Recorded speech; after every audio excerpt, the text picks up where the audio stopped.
Hello again, folks, and welcome back to Let's Play Infamous. I'm your Game Master Darius. Last we left off, we had successfully got within like a 5-foot radius of the goddamn ray sphere and managed to destroy it. But in doing so, that also completely destroyed John, which probably has like the one dude that actually had a lot of the truth to it, besides, you know, Kessler himself. So now, we head off to confront Kessler, and I won't lie, probably the one reason why I decided to make this its own video is because I realize that this is probably going to be some sort of bullshit. A whole lot of bullshit. And I've got words to say that I've said around the 18th episode, but now they're a little bit lightened. Lightened? Whatever. Let's get over there. Can I even climb this way? Or should I be all dramatical and walk towards it on the path that I had started this game at? And here we are, back where it all started. I was so worried that you weren't gonna live through the blast. But you were fine. More than fine, actually. I remember your voice now. You were there after the bomb went off.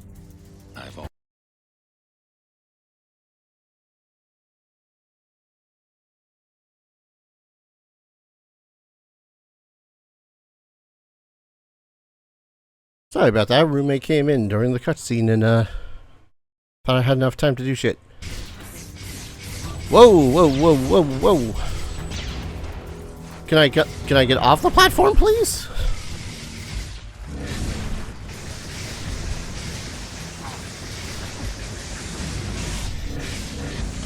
Uh-huh.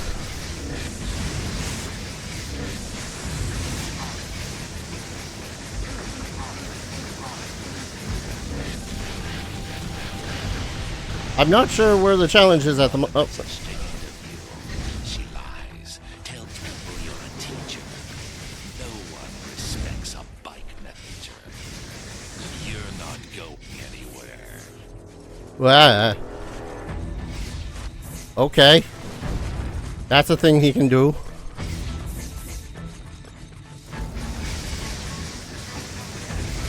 Ah, yes. The super teleportation moves. Always good. I think what I have to do is I have to wait for him to do whatever big-ass attack. Yeah, that one. And just try to move out of the way. Or just when he's doing regular attacks, it seems like. I'm not getting any energy from him. I am for those, though.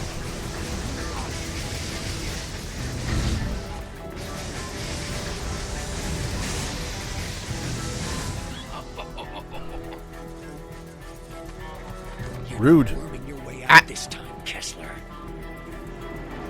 Yay, QTEs! A failure. All of this has been for nothing.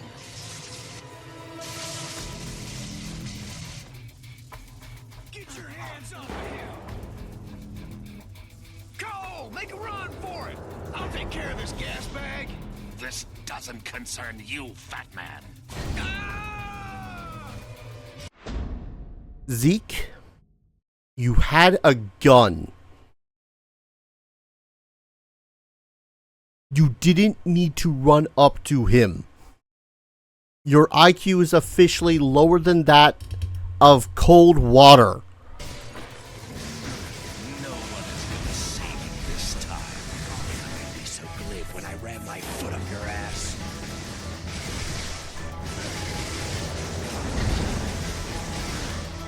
This is nothing. Ah, of course. Some mirror image bullshit.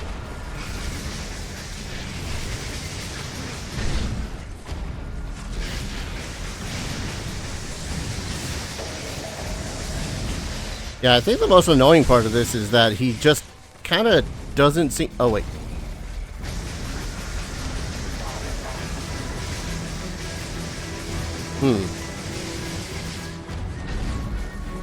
Ow. Is it out? I don't know if it's out yet.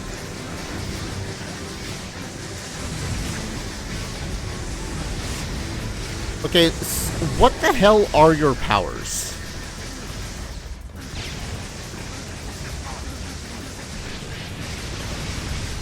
Kind of legit question here, considering what he's got basically teleportation, super speed, or some shit like that. Lightning, the ability to shove freaking grenades from his butt.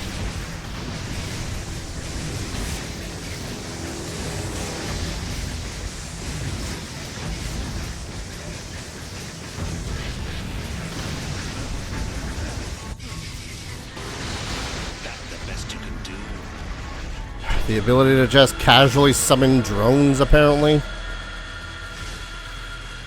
old man carried a picture of Trish in his wallet, telling people she was the daughter he never had. Yep. Did you know that? He couldn't wait for you to marry her. Rotten son of a bitch.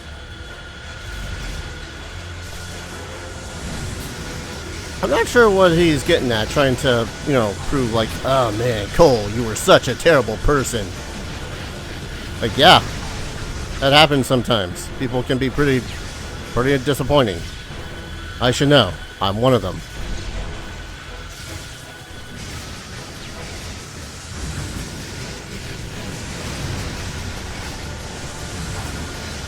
I mean, at least his drone things aren't doing anything particularly dangerous. You bastard.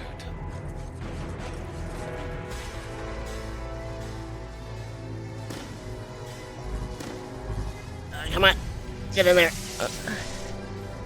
Zap your freaking skull and... Die!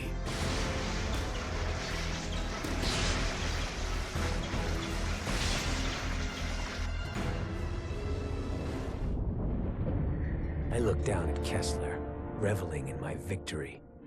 And then I heard him whisper, "Trish, I love you. Please forgive me." Then he was on me, fingers digging into my face. As Kessler's secrets played out in my head, I finally began to understand. I saw his nemesis, a beast intent on extinguishing all life. In those early days, Kessler could have used his powers to stop it, but instead he fled with his family, leaving others to fend for themselves. Hunted for years, Kessler and his family watched as the rest of the world went to hell. And then it was too late. Too late to fight. Too late to save anyone. In that moment of failure and grief, he used his newest and most dangerous power. He went on a one-way trip back in time, attempting to rewrite history. Oh, fuck Kessler you. seized control of the First Sons and accelerated the Ray Sphere's development. Decades spent plotting the blast, organizing the quarantine, finding me. Yet the thing that drove him forward, Kessler's sole link to the past, was a picture from his wedding day, when he married Trish, with Zeke as his best man. My brain lurched, unable to accept that Kessler and I were the same person. That he'd come back in time to mold me into the savior he failed to be, going so far as to kill the woman he loved, I loved, so that I wouldn't be tied down by emotions. No, Kessler wanted me strong, ruthless, so that when I faced the beast, I'd be capable of making impossible decisions, all for the common good. And then Kessler fell back, dead. His final message, my final message, burned into my brain.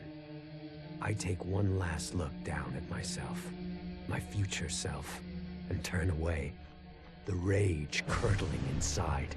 I hate everything about Kessler, but when the time comes, I will be ready.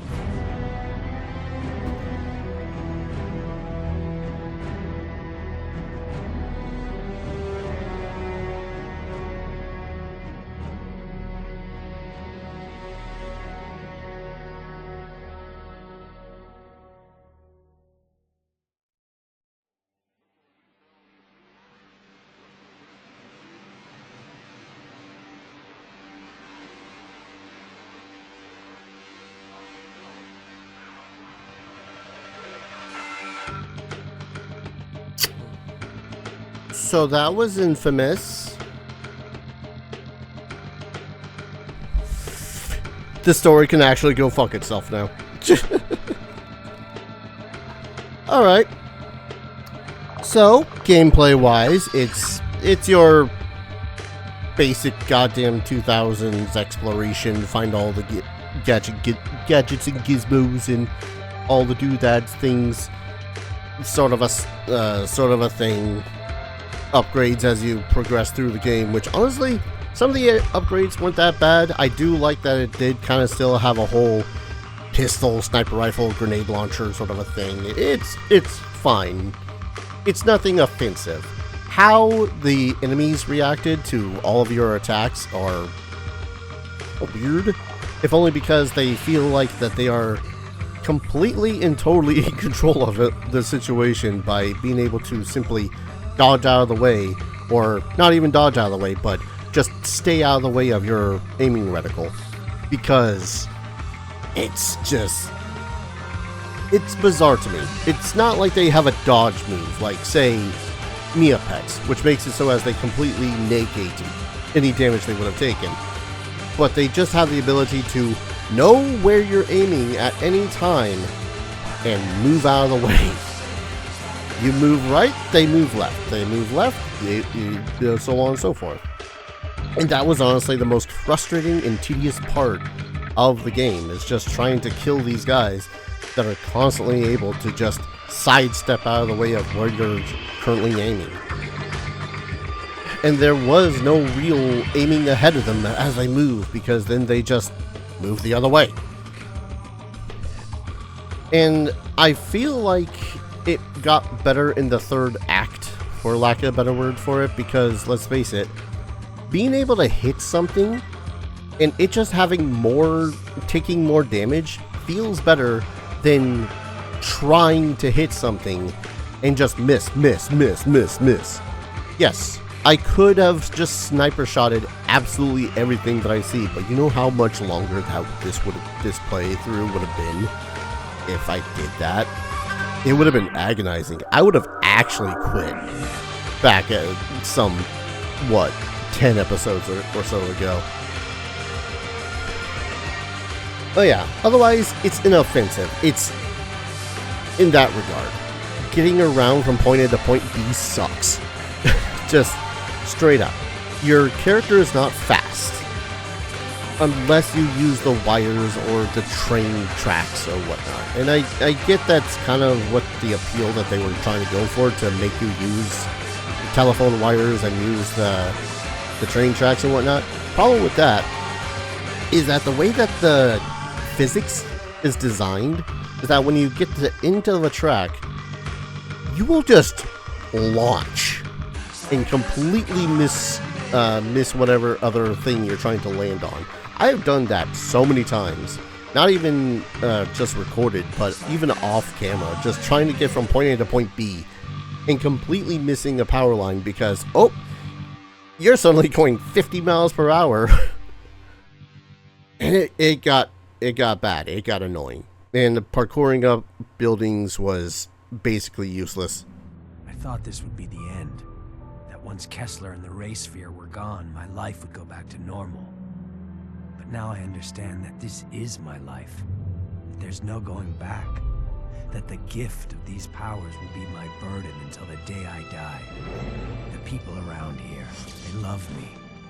How long will that last? What's going to happen the first time they expect me to be there for them and I'm not? I don't even know who to trust. Moya is still running around, planning God knows what. And Zeke, I don't know what to think. I've never been more alone. I mean, Zeke you just shouldn't trust whatsoever, but we'll get to that in a second. And, yeah, it's jank. It's jank as balls. It's painful to try to get through. Congratulations, you've beaten the game. Feel free to roam Empire City, collect blast shards, complete any outstanding side missions, or try for more trophies. There's more trophies to be had at harder difficulty and side quests and powers for the opposite karma. No. Yeah, thanks, my karma's unchanged.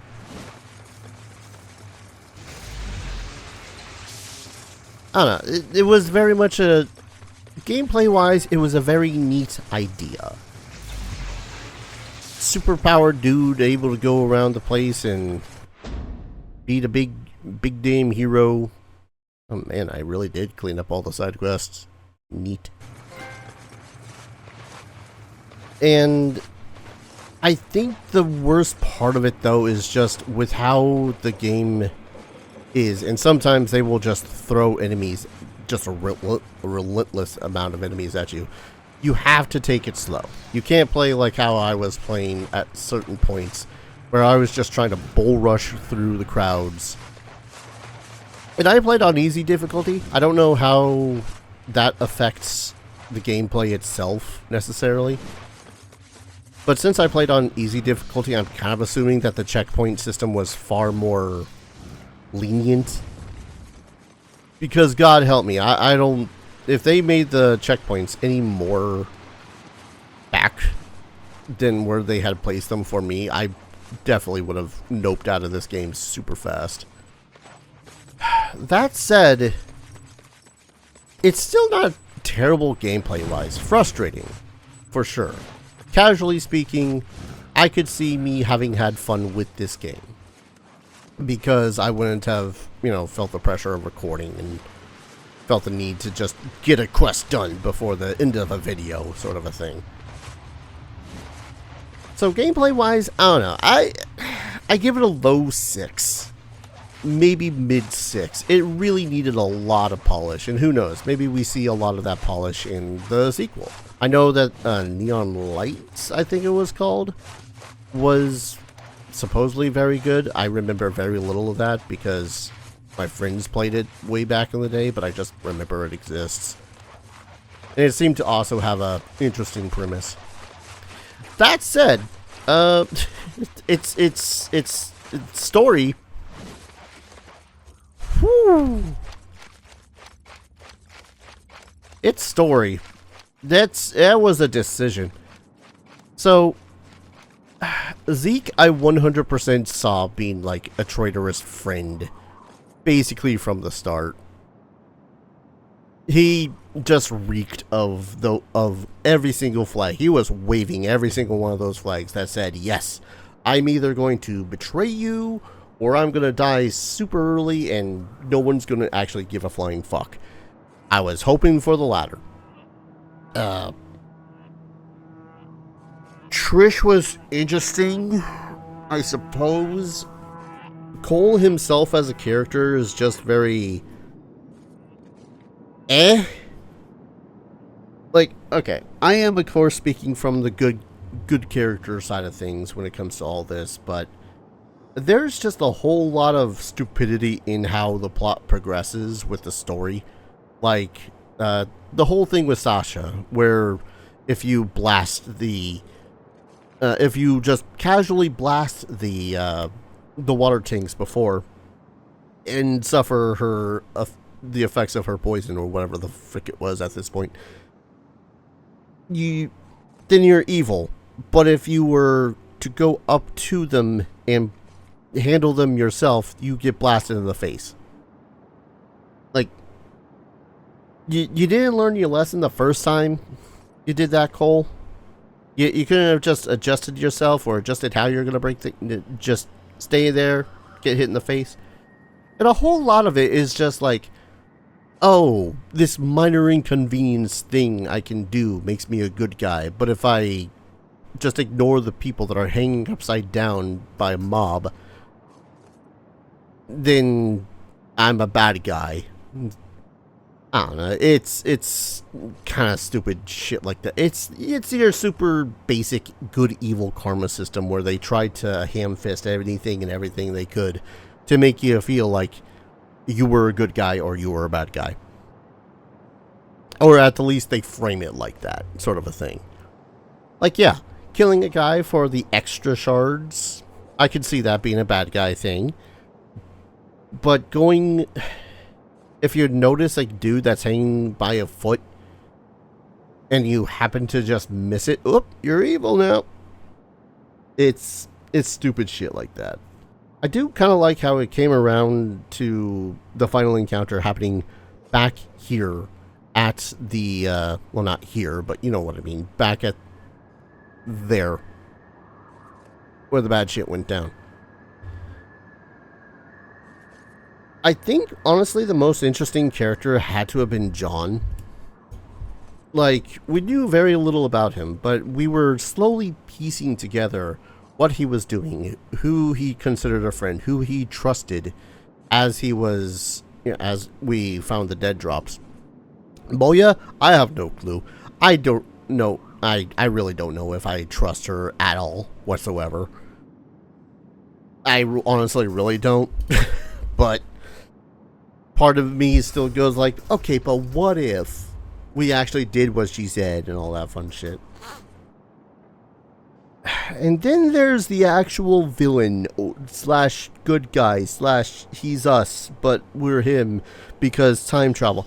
Any story that throws time travel at you kind of as a throwaway, it felt like a throwaway end. It's like, I am actually used.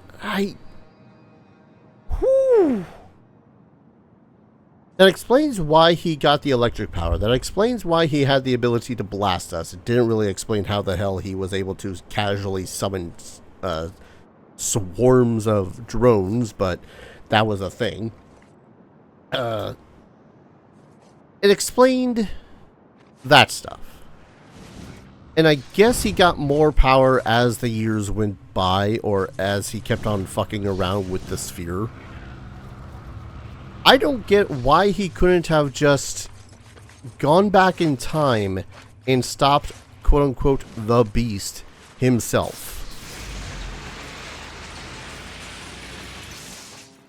And then, of course, it also goes into the whole paradox thing of time travel itself. Because, okay, he went back in time. Cool. Doing that almost instantaneously changes the timeline, because his whole idea was to speed up the process of the creation of the ray sphere. Okay, cool.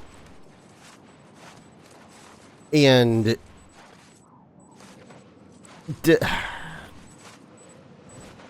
breaks into the question of whether or not the timeline is once again separate parallel times, or if it's just one timeline and moving into the past changes the future irrevocably.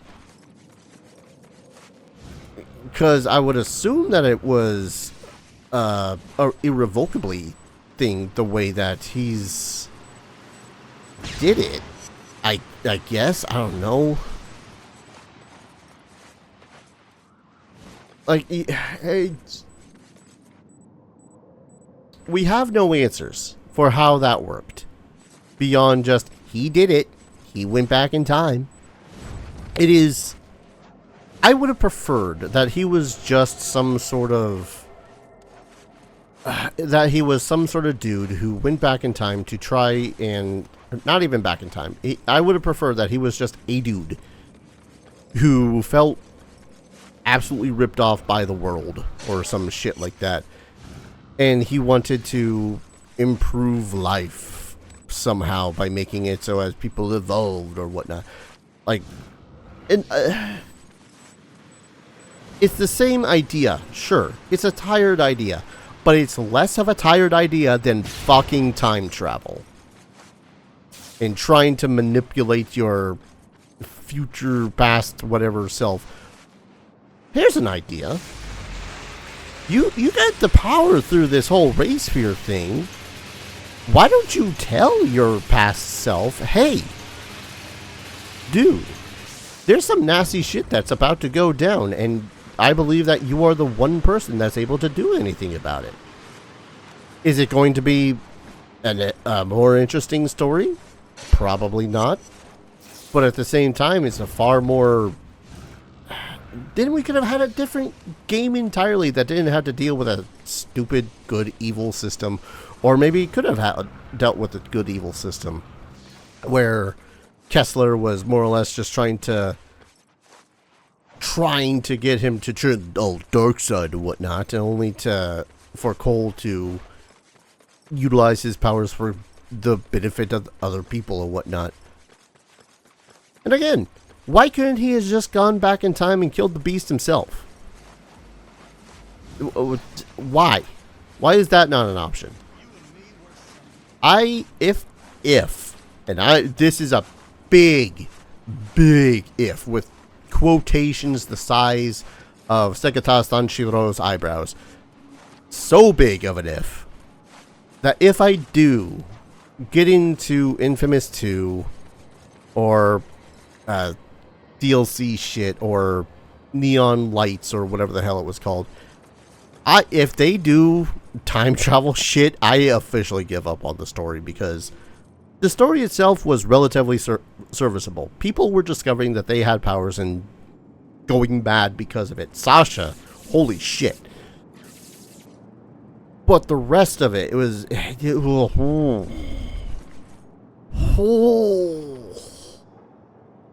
So what? It was because of this beast guy that the rest of the world is super screwed, and we have like these super pocketed cities that barely anyone can touch or get into. I don't fully know the history of this world, because I'm looking around and yes, I see like... Oh no, that I was about to say that's the mainland, but no, that's just more of the city. And I guess that this heads off into the mainland. How the hell does this world work? Are we in a giant quarantine or not? Because it does. It's the story hurts. The fact that we don't get too much of a background hurts. The fact that we had to piecemeal it together through people yelling at one another on the radio or on the TV as you slip through the city, building to building, just randomly finding TVs on rooftops, by the way, which I suppose if it's a pandemic and everyone's going crazy, then yeah, sure. Everyone's got a TV on a roof or some shit. But I feel like it needed to be, maybe it did at the very start, and I'm just trying desperately to cling to something to remember about this goddamn game, or at the least its plot. It's, for plot 3, and, or at least it was a, like, 6, low 6, like almost into a 5 when it comes to the story, because it was passable. It was the kind of what I was expecting. You know, bad guy being bad guy and all that fun shit, and gotta improve the few strong human lives by killing the weak, or evolution or some shit like that. That, okay, cool. Super basic, 5. Then you went to time travel, and that drops it by 2 points instantaneously for me. And it was so... Oh, I get visceral when they just throw time travel into a story, and it has basically no place in the story itself. What a twist! I swear I wish I could go back in time and, stop M. Night Shyamalan from making any movies. Now there'd be a relatively interesting freaking story. Yeah, gameplay 6, super basic but relatively fun as long as you're doing it casually and not forcing yourself to hate yourself. Story 5, just ignore the stupid time travel ending bullshit. Holy shit. I've now rambled more than I've actually gameplayed in this video, so I'm gonna go ahead and call it here. This has been a Let's Play. This has been a Let's Play of a not that great a game. Again, if I do the second one, so help me God, if it's as bad, I'm gonna lose my shit.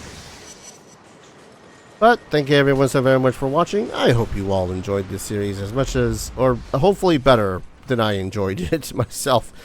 If you like this series, consider dropping a like, commenting, subscribing, all that fun stuff. Helps out the channel. Lets you know whenever the hell I upload a video, which is currently 3 times a day, 6 days out of the week, because 6 days out of the week because I have no life. And lets the almighty algorithm know that people like my shit, and thus they will, shove it out to other people that also like this shit, which is apparently retro PlayStation 3 games that weren't that great. And if you want to support the channel in a direct financial fashion, I have a ton of links down in the description below. Patreon, Ko-fi, Stream Elements. I've now got a throne on there, so if you want to just throw stuff at my face, you can do that as well. Well, every little bit helps, keeps a roof over my head, food in my belly, and goes to improving the channel and all that fun stuff whenever I have the extra dosh after, paying rent and bills and such. Thank you everyone so very much for watching, and I hope to see you all in the next adventure. Take care. Cheers.